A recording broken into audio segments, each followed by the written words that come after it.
English ബെല്ലിൻ്റെ പുതിയ ഒരു അധ്യായത്തിലേക്ക് സ്വാഗതം. നേരിട്ട് പാഠഭാഗത്തേക്ക്. ആദ്യം ബേസിക് ഇംഗ്ലീഷ്.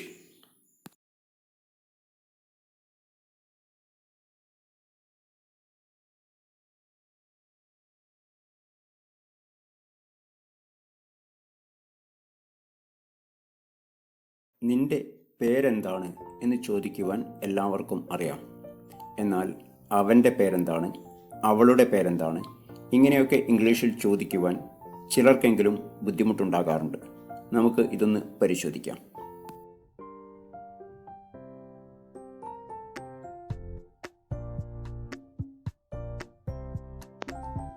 എൻ്റെ മൈ, നിന്റെ യോർ, അവൻ്റെ ഹിസ്, അവളുടെ ഹേർ, നമ്മുടെ അവർ, അവരുടെ ദർ, ആരുടെ ഹൂസ്, ഇതിൻ്റെ ഇറ്റ്സ്. ഈ വാക്കുകളെ പൊതുവായി പൊസസീവ് ആഡ്ജക്റ്റീവ്സ് എന്നാണ് ഇംഗ്ലീഷ് പറയുന്നത്. ഇനി ഇതുമായി ബന്ധപ്പെട്ട ചില പ്രയോഗങ്ങൾ നോക്കാം. മൈ നെയിം, എൻ്റെ പേര്. മൈ സ്കൂൾ, എൻ്റെ വിദ്യാലയം. മൈ ഹോം, എൻ്റെ വീട്. മൈ മദർ, എൻ്റെ അമ്മ. ഇതുപോലെ ഹിസ് മദർ, അവൻ്റെ അമ്മ. ഹിസ് അങ്കിൾ, അവൻ്റെ അമ്മാവൻ. ഹിസ് അംബ്രല, അവൻ്റെ കുട. ഹിസ് ഫ്രണ്ട്, അവൻ്റെ സുഹൃത്ത്. അവൾ എന്നതിന് ഇംഗ്ലീഷിൽ ഷീ എന്ന് പറയും.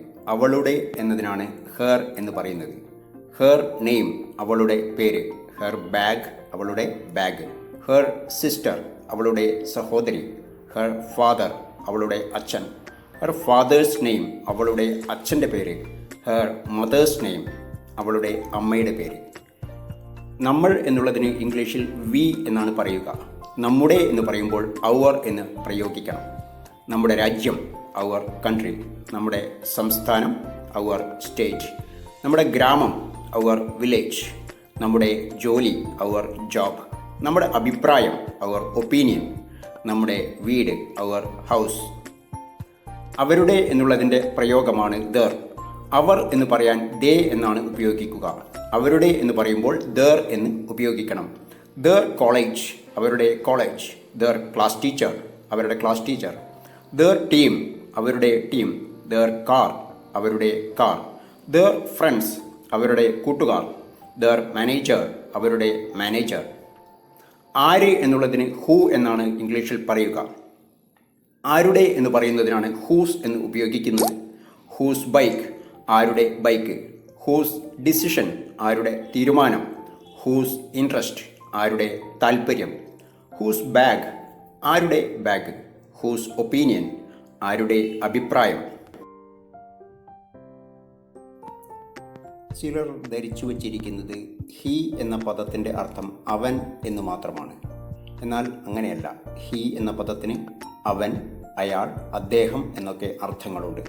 അതുപോലെ ഷീ, ഹെർ എന്നിവ പെൺകുട്ടികളെയും മുതിർന്ന സ്ത്രീകളെയും പരാമർശിക്കാൻ ഇംഗ്ലീഷിൽ ഉപയോഗിക്കും. ഹിസ് എന്നാൽ അവൻ്റെ, അയാളുടെ, അദ്ദേഹത്തിൻ്റെ എന്നൊക്കെയുള്ള അർത്ഥത്തിൽ പ്രയോഗിക്കാം. മറ്റൊരു കാര്യം സൂചിപ്പിക്കുവാനുള്ളത് ഇറ്റ് എന്ന വാക്കുമായി ബന്ധപ്പെട്ടതാണ്. ഇറ്റ്സ് എന്ന് അപ്പോസ്ട്രോഫി ഉപയോഗിച്ചും അപ്പോസ്ട്രോഫി ഇല്ലാതെയും നാം ഉപയോഗിക്കാറുണ്ട്. അപ്പോസ്ട്രോഫി ഉപയോഗിച്ച് ഇറ്റ്സ് എന്ന് പറയുമ്പോൾ ഇറ്റ് ഈസ് എന്നുള്ള അർത്ഥത്തിലാണ് എടുക്കേണ്ടത്. അപ്പോസ്ട്രോഫി ഇല്ലാതെ പറയുമ്പോൾ ഇതൊരു പൊസസീവ് അഡ്ജക്റ്റീവാണ്. ഇതിൻ്റെ അർത്ഥം ഇതിൻ്റെ എന്നുള്ള അർത്ഥത്തിലാണ്.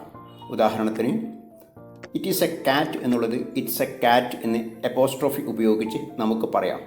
എന്നാൽ ഇറ്റ്സ് കളർ ഈസ് വൈറ്റ്, ഇതിൻ്റെ നിറം വെള്ളയാണ് എന്ന് പറയുമ്പോൾ അവിടെ അപ്പോസ്ട്രോഫി ഉപയോഗിക്കരുത്. ഇനി ഇത്തരം പ്രയോഗങ്ങൾ സംഭാഷണത്തിലും ചോദ്യങ്ങളിലും എങ്ങനെ ഉപയോഗിക്കും എന്ന് നമുക്ക് നോക്കാം. എന്താണ് നിന്റെ പേര്? What is your name? എന്താണ് അവൻ്റെ പേര്? What is his name? എന്താണ് അവളുടെ പേര്? What is her name? എന്താണ് നിന്റെ അച്ഛൻ്റെ പേര്? What is your fathers name? എന്താണ് അവൻ്റെ അച്ഛൻ്റെ പേര്? What is his fathers name? എന്താണ് അവളുടെ അമ്മയുടെ പേര്? What is her mothers name?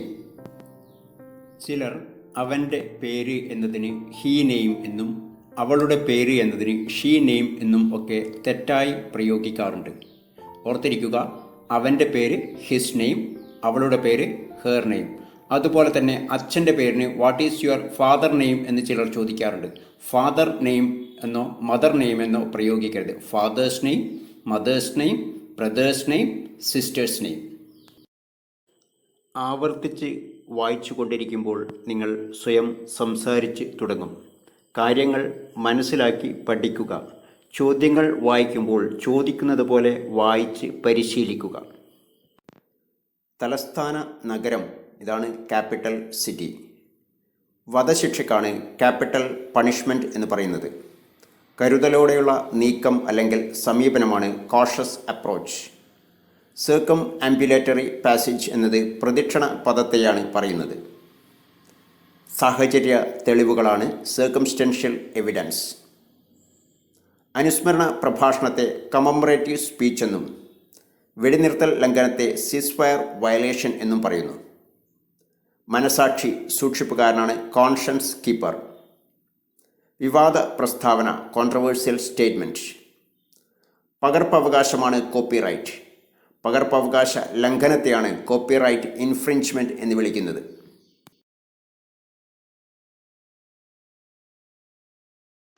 പലപ്പോഴും സമാന അർത്ഥങ്ങളിൽ ഉപയോഗിക്കുന്ന രണ്ട് വാക്കുകളാണ് വാട്ട് അതുപോലെ തന്നെ വിച്ച്. എന്നാൽ ഇവ തമ്മിലുള്ള ചില പ്രയോഗ വ്യത്യാസങ്ങൾ മനസ്സിലാക്കേണ്ടതുണ്ട്. പൊതുവെയുള്ള കാര്യങ്ങളെക്കുറിച്ച് ചോദിക്കുന്നതിനാണ് വാട്ട് ഉപയോഗിക്കുന്നത്. എന്നാൽ പരിമിതമായവയിൽ ഏത് എന്ന് ചോദിക്കുമ്പോഴാണ് വിച്ച് ഉപയോഗിക്കുന്നത്. ചില ഉദാഹരണങ്ങൾ പരിശോധിക്കാം. What is your favourite food? What is your favourite colour? What is your favourite subject? ഇങ്ങനെയൊക്കെ ചോദിക്കുമ്പോൾ എല്ലാ ഭക്ഷണങ്ങളിലും വെച്ച് നിങ്ങൾക്ക് ഏറ്റവും ഇഷ്ടപ്പെട്ടത് ഏത്? അല്ലെങ്കിൽ എല്ലാ നിറങ്ങളിലും വെച്ച് നിങ്ങൾക്ക് ഏറ്റവും ഇഷ്ടപ്പെട്ടത് ഏത്? അല്ലെങ്കിൽ എല്ലാ വിഷയങ്ങളിലും വെച്ച് നിങ്ങൾക്ക് ഏറ്റവും ഇഷ്ടപ്പെട്ടത് ഏത്? ഈ അർത്ഥത്തിലാണ് വാട്ട് ഉപയോഗിക്കുന്നത്. എന്നാൽ നമ്മുടെ മുന്നിൽ പരിമിതമായ ഓപ്ഷൻ മാത്രമേ ഉള്ളൂ. നമ്മളോട് 2-3 നിറങ്ങളെ കുറിച്ച് പറഞ്ഞിരിക്കുന്നു, അല്ലെങ്കിൽ 2-3 വിഷയങ്ങളെ സൂചിപ്പിച്ചിരിക്കുന്നു. അവയിൽ നിങ്ങൾക്ക് ഏറ്റവും ഇഷ്ടപ്പെട്ടത് ഏത് എന്ന് ചോദിക്കുമ്പോൾ വിച്ച് ആണ് ഉപയോഗിക്കേണ്ടത്. Which is your main subject, maths or physics? ഇവിടെ മാത്സ് എന്നും ഫിസിക്സ് എന്നും എടുത്തു പറഞ്ഞിരിക്കുന്നു. അതുകൊണ്ട് തന്നെ ഇവിടെ വിച്ച് ഈസ് എന്ന പ്രയോഗമാണ് വേണ്ടത്. Which colour do you prefer, blue or red? Blue, red എന്നീ കളറുകളെ കുറിച്ച് അവിടെ സൂചിപ്പിച്ചിട്ടുണ്ട്. അതുകൊണ്ട് which colour do you prefer എന്നാണ് ചോദിക്കേണ്ടത്, അല്ലാതെ what colour do you prefer എന്നല്ല. What game do you play എന്ന് ചോദിക്കുമ്പോൾ എല്ലാ ഗെയിമുകളിലും വെച്ച് നിങ്ങൾക്ക് ഇഷ്ടപ്പെട്ട ഗെയിം അല്ലെങ്കിൽ നിങ്ങൾ കളിക്കുന്ന ഗെയിം ഏതാണ് എന്നാണ് ചോദിക്കുന്നത്. ഇവിടെ വാട്ട് ഗെയിം എന്നാണ് ചോദിക്കേണ്ടത്. എന്നാൽ 1-2 ഗെയിമുകളെ കുറിച്ച് എടുത്ത് സൂചിപ്പിച്ചിട്ടുണ്ടെങ്കിൽ അപ്പോൾ വിച്ച് ഗെയിം എന്നാണ് വരുന്നത്. അതുകൊണ്ടാണ് which game do you play, football or cricket എന്ന് ചോദിച്ചിരിക്കുന്നത്.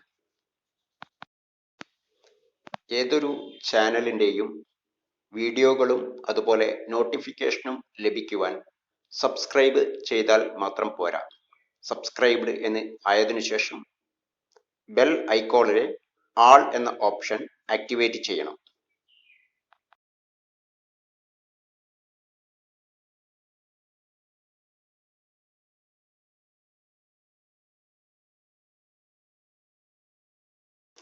കഴിഞ്ഞ അധ്യായത്തിലെ അസൈൻമെന്റ് നോക്കാം.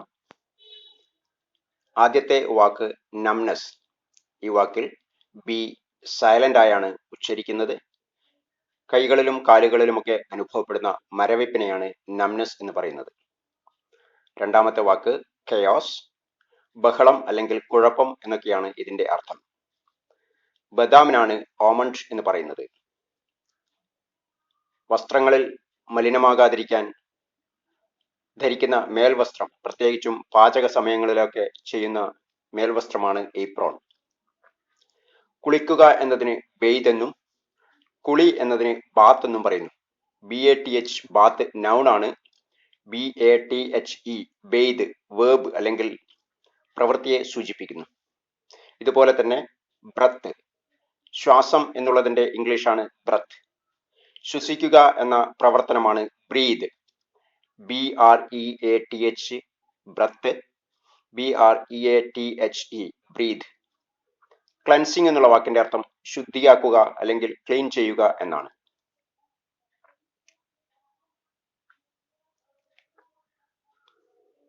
ചെടി നനക്കുക എന്നുള്ളതിന് വാട്ടർ ദ പ്ലാന്റ്സ് എന്നും വെള്ളം ഒഴുക്കിക്കളയുക എന്നുള്ളതിന് ഡ്രെയിൻ വാട്ടർ എന്നും പറയുന്നു. വെള്ളത്തിൽ കുതിർക്കുന്നതിനാണ് സോക്ക് ഇൻ വാട്ടർ എന്ന് പറയുന്നത്. ഉപ്പ് ചേർക്കുക, ആഡ് സാൾട്ട്. പഞ്ചസാര ചേർക്കുക, ആഡ് ഷുഗർ. തേങ്ങ ചിരവുക എന്നുള്ളതിന് സ്ക്രേപ്പ് കോക്കനട്ട് എന്നാണ് പറയുന്നത്. നിലവിളക്ക് കത്തിക്കുന്നതിന് ലൈറ്റ് ഹോളി ലാമ്പ് എന്നോ ഓർ ലൈറ്റ് ട്രഡീഷണൽ ലാമ്പ് എന്നോ പറയാം. തെങ്ങിൽ കയറുക, climb up the coconut tree. തേങ്ങ പറിക്കുക, പ്ലഗ് ദ കോക്കനട്ട്. തേങ്ങ ഉരിക്കുക, ഡി ഹസ്ക് ദ കോക്കനട്ട്. കട്ടിയുള്ള ഉണങ്ങിയ പുറന്തോടുകളെയാണ് ഹസ്ക് എന്ന് പറയുന്നത്. മൃദുവായ തൊലികളെ പീൽ എന്നും പറയുന്നു. പഴത്തിന്റെ തൊലി ഉരിയുക. പീൽ എന്ന വാക്ക് പ്രവൃത്തിയെ സൂചിപ്പിക്കുവാനും പേരിനെ സൂചിപ്പിക്കുവാനും ഉപയോഗിക്കാറുണ്ട്. അതുകൊണ്ട് പഴത്തിന്റെ തൊലി ഉരിയുക എന്നതിന് പീൽ ബനാന എന്ന് പറയാം. പീൽ ഓഫ് ബനാന എന്ന പ്രയോഗവുമുണ്ട്. ചകിരിക്കാണ് കോക്കനട്ട് ഹസ്ക് എന്ന് പറയുന്നത്. ചിരട്ട കോക്കനട്ട് ഷെൽ. പഴത്തോൽ ബനാന പീൽ. നാരങ്ങത്തോൽ ഓറഞ്ച് പീൽ. ചതയ്ക്കുക അല്ലെങ്കിൽ പൊടിക്കുക എന്നുള്ളതിനൊക്കെ പൗണ്ട് എന്ന് പ്രയോഗിക്കാറുണ്ട്. ഇഞ്ചി ചതക്കുക പൗണ്ട് ജിഞ്ചർ എന്നോ അല്ലെങ്കിൽ ക്രഷ് ജിഞ്ചർ എന്നോ പറയാം.